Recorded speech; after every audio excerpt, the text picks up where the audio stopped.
Hello, everyone. Welcome. We are live here on YouTube and Facebook on my Facebook profile and on my page, Facebook page. So, welcome. If you are watching this live, let me know down below. And if you are watching on replay, let me know as well. Tell me where you're tuning in from. I'm Bev Jessup and I am here on the Isle of Wight in the UK, which is a little island right at the bottom of right at the bottom of England.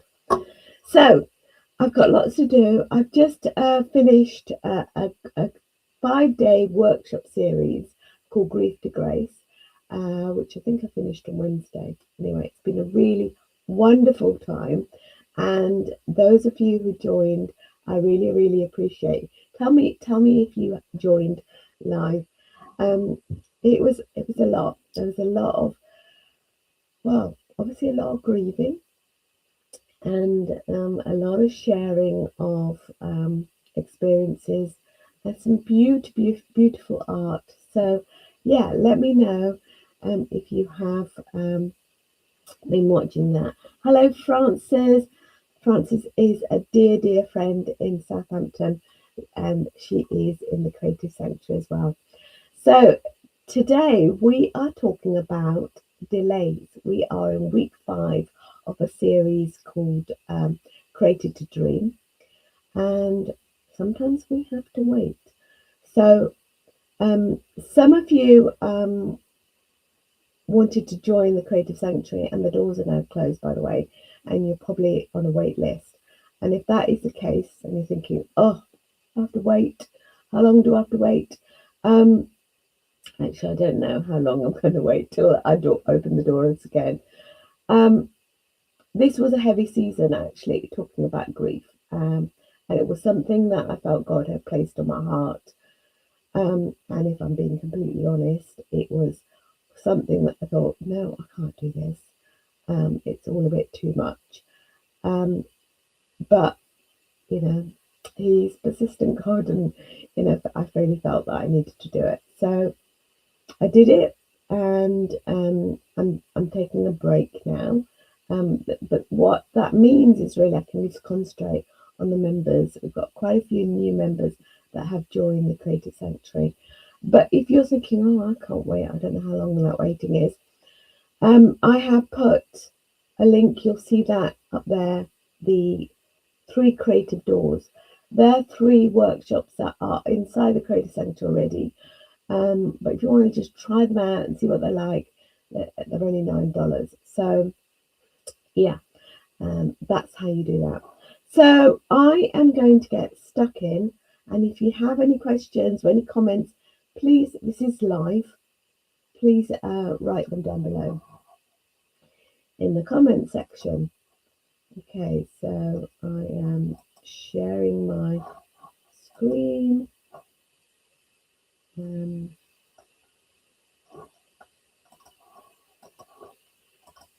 Hopefully you can see that.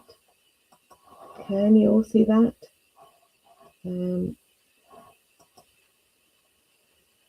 There you are. Hopefully you can see that. Okay. I'm going to give it a big screen there. And yeah.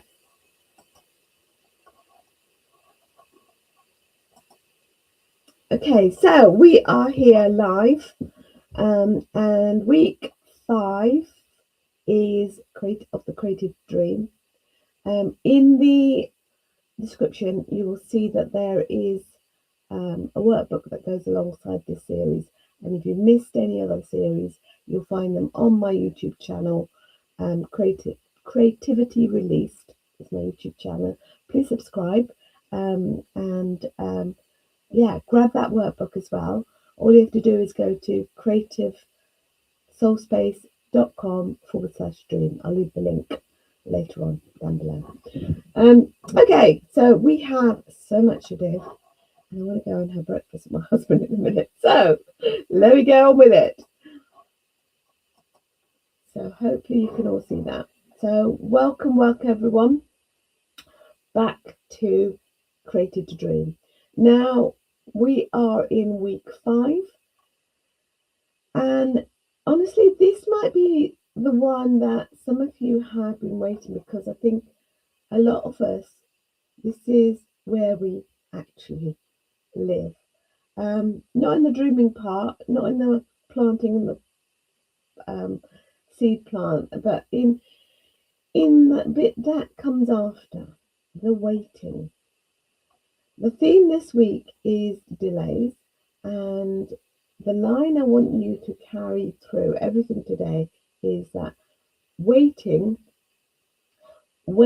is not the end of the story. So we named it, we planted it, we decided, and then nothing seemed to happen. Can I be really honest with you? I know this place so well.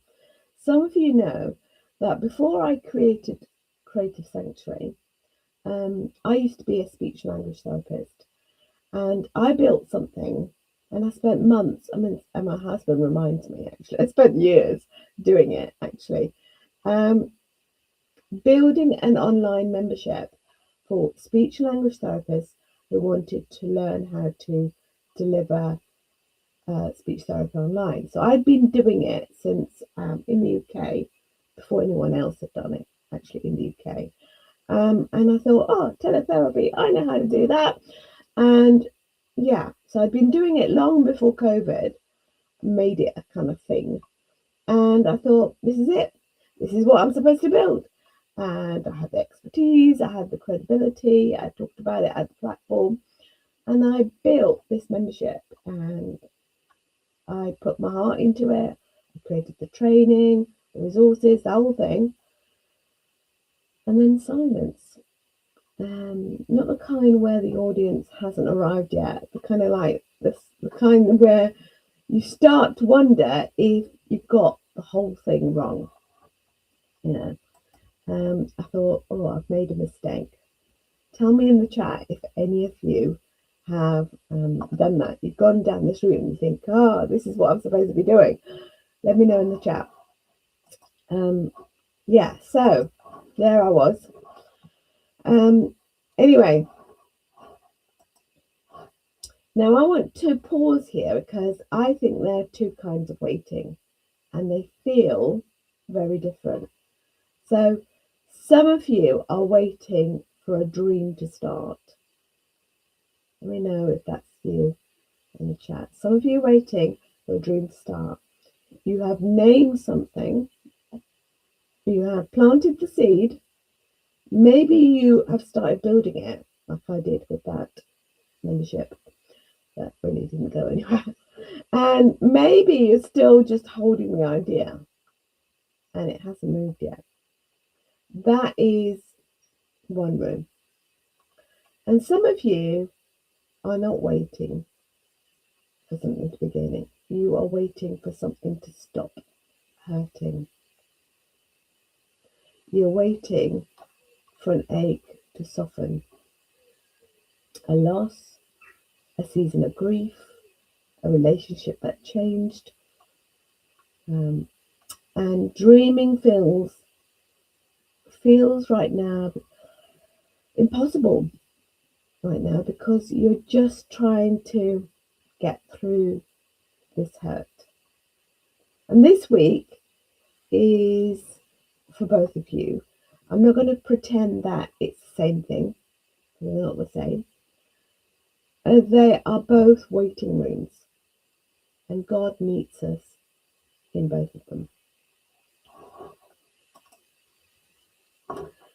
So in Habakkuk 2, verse 3, I really love this verse. I'm going to read it out. This vision is for the future time. It describes the end, and it will be fulfilled. If it seems slow in coming, wait patiently, for it will surely take place. It will not be delayed. Now, that last line is interesting, isn't it? It will not be delayed. And yet, here we are in the week called delays. So, what is going on? I think what Habakkuk is saying is not that there will be no gap between the promise and the fulfillment. There will be a gap. There was for him, but the gap is not God being slow. The gap is not evidence that you misheard. The gap is part of the plan. So when I told you that story about starting this membership for speech language therapists, I thought it was a good idea, but it wasn't what God had put on my heart. He wanted me to create the creative sanctuary, but at the time I didn't know. I just went my merry old way, creating this other membership that just didn't really take off. And I tried. It's not that I didn't try, but it wasn't part of God's plan. And within it, when I started the creative sanctuary, I had to go through quite a lot of pain before that happened. Lots of loss had happened in that time. I was losing my dad. I have someone who's got severe mental health issues very close to me. That was kind of kicking off as well. And a lot of things was happening in the family. And I was going through a lot of loss and grief. And I needed to go through that because he brought me to a point, he brought me to my knees, crying for 3 hours, where that Paint the Bruise story came from. It's on my website if you want to read it. ChristianArtJournaling.com. You can read it there. But I had to go through that. I had to go through that because he wanted me to create the creative sanctuary. So there is a purpose to all this waiting, isn't there? So let's reclaim what a delay actually means, because I think we have let the word define us. And the world says delay means something went wrong. A delay is not a no. It's not God shutting the door. It is the door not opening yet. A delay is not punishment. You're not being made to wait because you did something wrong. This is not a kind of like spiritual timeout, set on the spiritual naughty step. It's not that. Okay. And a delay is not proof you got it wrong. So this is a big one. This is the one I struggle with. When the speech therapy membership didn't take off the way I expected, I genuinely wondered whether I just wasted all that time, whether I'd been completely wrong about what God was asking me to do. But actually, he was preparing me for something that he wanted me to do. Okay. And actually, I'd got the timing wrong. I got the audience wrong and the product wrong. But I hadn't got the calling wrong. Everything I learned building that membership, trying to work out all the tech for a start, the way I learned to show up online, the confidence to come here now and do these lives, I wouldn't have been able to do that all that time ago. In fact, I remember having an audience in my email list of all these speech therapists who had signed up for things. And I just didn't know how to email them. I just didn't know how to talk about speech therapy because God hadn't placed that on my heart. Yes, he used me to be a speech therapist and see clients all over the world, and that was amazing. I had one client who lived in Italy, who was non-verbal, and I worked with him. I was here in the UK, he was in Italy, and I worked with him to pass his oral exams. I don't speak a word of Italian, and yet he had to pass these exams in mostly Italian and then one in English, and he had to create symbol-based grids on a communication system on his iPad, all remotely. And he passed his 5 oral exams. I mean, how crazy is that? So God, kind of use those skills and gain my confidence in working online. It wasn't wasted. So I learned the tech, the confidence to put my voice out there, and the understanding of how to hold a group of women in a learning space. All of that became like the foundation for the Creative Sanctuary, but I didn't know that at the time. So the delay wasn't the end, it was the training ground.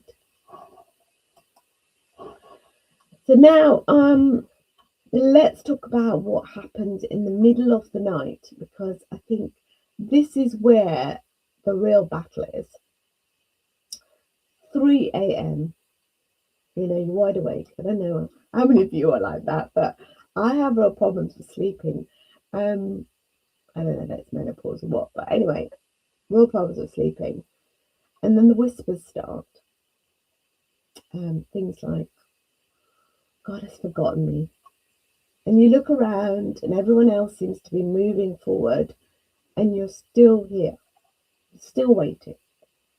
Let me know in the comments if that is you. I must have misheard. When you said that, I must have misheard. Oh, maybe it was just me wanting something and dressing it up as calling. Or maybe you might have said, it's never going to happen, never going to happen, never going to come. This is one that really gets you. The quiet, cold certainty. And maybe you were foolish to hope. And all 3 whispers feel entirely true at 3 o'clock in the morning. But none of them really are. Okay. I have had every single one of those thoughts. When I was sitting with that empty membership and a head full of teletherapy content that nobody seemed to want, I had all 3 of those things, sometimes in the same night. And I want you to hold on to this slide, because some of you are not in the delay about dream. You are in the delay about grief. Sometimes the thing you are waiting for is not a dream. It is a morning that does not start with remembering. It is, if that's you this morning, I'm not going to try and tie the grief in a neat little bow with a Bible verse and a journaling prompt. That is not what this is. But I do want you to know that this space holds you too. You're welcome here exactly as you are. Now, I haven't done a picture today, I have to confess, because I've been doing this Grief to Grace, which I'll show you later on. But yeah, so I've been doing that this week and it was a lot. But this picture, I really love this picture, and I'm thinking I'm going to paint this because it's got all these kind of Zentangle doodles on the roots. So if you fancy doing that, take a picture of this slide so that you can do it as well. But anyway, I digress. Sorry. This is something I had to learn the hard way. When nothing is happening above the surface, when there's no growth, no movement, no sign that anything is working, it is so easy to assume God has walked away, that he started something and lost interest. But look at this image. What you see above the ground is stillness. A tiny closed bud, nothing happening. But underneath, can you see all this network? I'm going to do a watercolour this, actually. And look at the roots. There is so much going on that you cannot see. Ria says that's me, yeah. Thank you, Ria. This he's doing his deepest work where you cannot see it yet. So that speech therapy membership, I thought I was a complete failure. I mean, I tried it for like 2 years. But the roots it grew, became everything. The tech skills, the confidence to come up and do these sort of live streams, and thinking, oh, well, it might go wrong, but, oh, well, at least I tried. I wouldn't have had that confidence to do that. The way I learned to write for women, I couldn't write for the speech therapist. But I learned to write for the women going through those hard things because God had put me through those hard things. And the funny story I want to tell you is that when he placed on my heart to do a retreat, the first ever retreat I did, it went really well. And I was running my private practice at the time as well. And I had women who came from London and all over. It was completely full. It was a weekend retreat. And then I had about 30 local people who came just for the day, and join in. But the people who came for the weekend, some of the stories they told, I had one woman tell about how she'd lost her husband to suicide. I had another woman tell about how her daughter-in-law died to suicide, and then her son went to prison, and she had to look after her grandchildren. And I came away thinking, Lord, why did you make me do that retreat? I'm totally out of my depth. I haven't gone through that sort of grief. And sure enough, the next year I went through those sort of grief. As my dad was dying, and someone was going through suicide attempts, and he helped me through that time. But I needed to go through that time to be humble, I suppose, to realise actually now I have an understanding of those women and what they were going through. So to look at this design. All of it is growing underground, while I was up here looking at the empty room, wondering, what have I done wrong? And Psalm 30, verse 5, weeping may last through the night, but joy comes with the morning. Beautiful, isn't it, that verse? Anyway, I can't wait to draw this, and I will paint it probably later on, because it is 7:25 in the morning.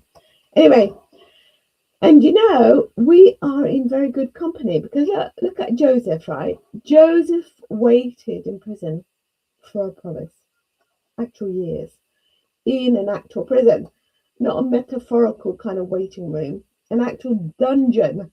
Okay, let's be real about it. And then we got Abraham with Sarah, waited decades for a child, decades.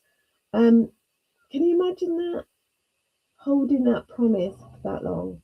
Then number 3, Here we've got Jesus waited days before he went to Lazarus. And I think of that one is interesting because he could have gone straight away. He chose to wait. The delay was deliberate. And then on Holy Saturday, the whole world waited in silence, not knowing Sunday was coming, and what was going to happen on Sunday, the resurrection, So the delay was never the end of any of these stories. It is not the end for you either. Okay, I want you to hear that. And I just love this metaphor. This is another picture. Maybe I'll do this picture actually. Take a screenshot if you're watching this and you're thinking, oh yeah, maybe I'll paint that. I could see that watercolour and all those doodles. Anyway, I digress again. I love this metaphor of the winter garden, and it has been woven through this whole series. Nothing visible above, everything alive below. So if you walked past a garden in January or in February, you would think nothing was happening. You might even think the garden had died, but the gardener knows better. God knows better, doesn't he? The garden knows that the cold and the dark are doing something essential. The frost is breaking up the hard ground. The bulbs are gathering strength. Your winter season is not emptiness. I want you to hear that. Your winter season is not emptiness. It is preparation. So let's pick up our journals. This week's spirit-led sketch is simple but powerful. Take your time with it. Pray and just say to the Lord, Lord, I trust you in the waiting time. And just wait. Okay, while you wait to see what God is saying to you, maybe you might draw this picture here while you're waiting. And you might sketch it out. You might add watercolour to it. Just let God speak to you in the process. Draw the sprawling roots beneath it. Make the roots bigger than you think they should be, because you might doodle inside the roots. And just wait to hear what God is saying. If a Bible verse pops into your head, write that along the roots as well. Let them take over the page, because that is the truth of what is happening beneath your waiting. And then finish the sentence. I want you to finish the sentence. While I wait, I will still. What will you still be doing? Will you still be praying? Do you think he'll be saying something that you should be doing? Or just hearing? Okay, so I can't answer that question. That's between you and God. But here is the thing I want you to hold on to. Waiting is not the same as doing nothing. You're not just sitting there passively. You're choosing to stay. You're choosing to trust him. And that is active. That's really, really brave thing to do. Okay, I've made a little video just to sum it all up. So watch this video and then we'll go into some questions.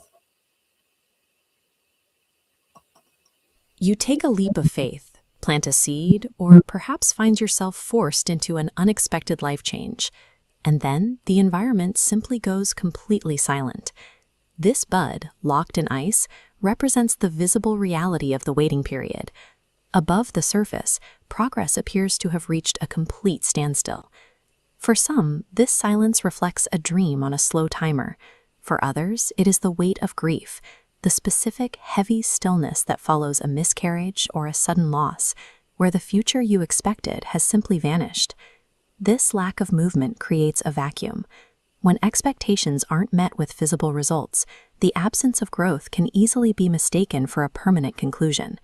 The human mind struggles to exist in a void of information. In the absence of feedback, we instinctively fill the quiet with self-criticism and worst-case scenarios. In the middle of the night, the conviction that God has forgotten you begins to feel like an objective truth. This leads to further internal erosion. You may become convinced that you misheard your calling, or that the outcome you're waiting for will never arrive. Interpreting this delay as a final no assumes that the visible surface is the only place where growth occurs. To understand the season, we have to look deeper.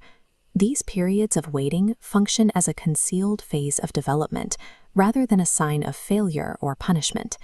This cross-section shows the hidden mechanics of a stalled season.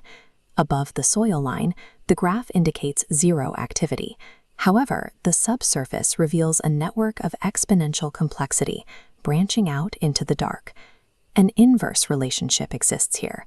While the above-ground timeline appears frozen, the foundational support system is multiplying in scale and strength. This extensive underground framework is the prerequisite for everything that follows. The plant requires this depth to sustain the eventual weight of the bloom. Quiet and absence are not the same thing. The most critical work often takes place exactly where it cannot be observed. This hidden phase is a recurring pattern in the historical record. The below-ground season is a standard requirement for significant outcomes. Joseph sat in a prison vacuum for years before his promise materialized. Abraham and Sarah navigated decades of silence before the birth of their son. Even the narrative of Holy Saturday centers on this reality. The world sat in darkness, unaware of the profound reordering of things happening out of sight. In every instance, the silence was a mandatory precursor to the breakthrough, not the end of the narrative. The current stillness indicates that your progress has simply moved into the subsurface. Forcing the bud open prematurely often causes more harm than good. The more difficult, necessary task is learning to exist within the tension of the wait. Even when the soil is cold, the thin line of light at the edge of this frame represents an inevitability. The resolution is coming, even if the warmth hasn't reached the roots yet. Waiting in total isolation allows hope to erode. The rooting process requires an environment of connection to remain viable. You are participating in a communal experience. Looking at the density of this crowd, many others are navigating this exact curriculum alongside you. For those sitting in the deepest stages of grief, it is important to seek professional structural support. Professional care provides the necessary bracing when the weight of waiting feels unmanageable. This silence is your preparation. The strength you are developing in the dark is what will allow you to endure the complexities of the chapters ahead. Okay, so before we close, I want to ask you two questions. You don't have to answer them out loud, but just sit with them. What are you still waiting on this morning? And can you trust that the silence is not the end? So let me know in the chat if you know what you are waiting for. And that second question, I know is like a big ask. I know some of you have been waiting a long time, and I want to gently suggest that the fact that you're here in this room on this Friday morning, still showing up. It might be in the middle of the night. Let me know if it is the middle of the night, and I do appreciate that you are here. But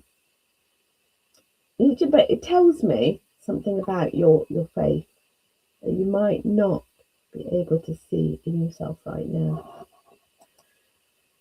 And this is why we do this together. Waiting alone is where hope quietly dies. When you're on your own with those 3 o'clock in the morning kind of whispers, they win sometimes, don't they? They get louder and louder. But waiting together is where hope is kept alive. And when you cannot hold that hope for yourself, someone else in this room can hold it for you. So anyway, next week, Maybe you'll be the one holding it. Next week, my husband has organised a really, well, I have to go to the mainland with his car to get it serviced. Very early ferry, which means this live stream, which normally happens on a Friday morning, will be happening on a Thursday evening instead. So keep your eye out on it. Go to Creativity Released in YouTube and click the bell notification because it would have changed. So instead of it being Friday morning, it's going to be Thursday evening. Sorry about that. These things happen, don't they?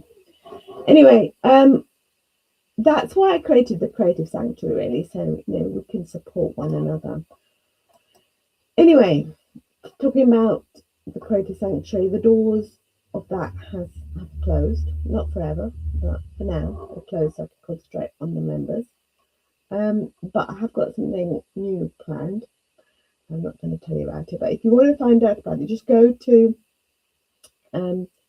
christianartjournaling.com/blog, and I'll probably writing about it there. So keep an eye on the newsletter as well. If you haven't signed up to the newsletter, sign up and then you'll find out about it. But anyway, I wanted to say that you are not forgotten. If it seems slow in the coming, wait patiently, for it will surely take place, as it says in Habakkuk 2 verse 3. So next week we're going to go into phase 4, which is difficulties. Because the truth is about the dream, it doesn't get easier. It doesn't get easier. It gets harder in different ways. Problems and trials help to develop our endurance, as it says in Romans 5 verse 3. So we will dig into that next week on Thursday evening. So grab your free Dream in Colour companion by going to creativesoulspace.com/dream. And if you want to go deeper with any of the resources I've created, you can find everything in christianartjournaling.com/online shop. And there are Bible journaling kits, devotionals, creative gospel journeys. So have a look and see what speaks to you. Catherine, good morning. It must be really early, Catherine, in Texas. I don't know what time it is. Frances is saying she's waiting to move. Thought we could move 2 years ago. Talking about moving for nearly 20 odd years.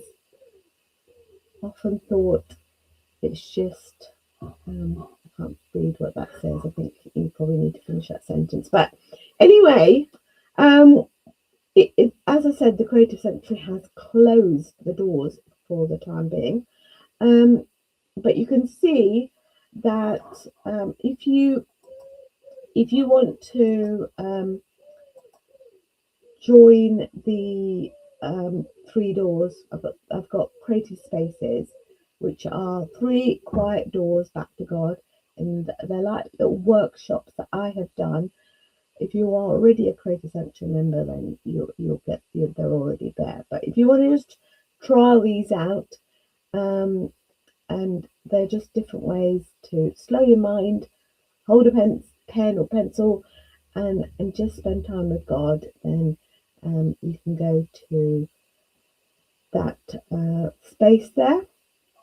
We've got creative soulspace.com/creative-spaces-9. Anyway, I've left the link in the description, so check that out.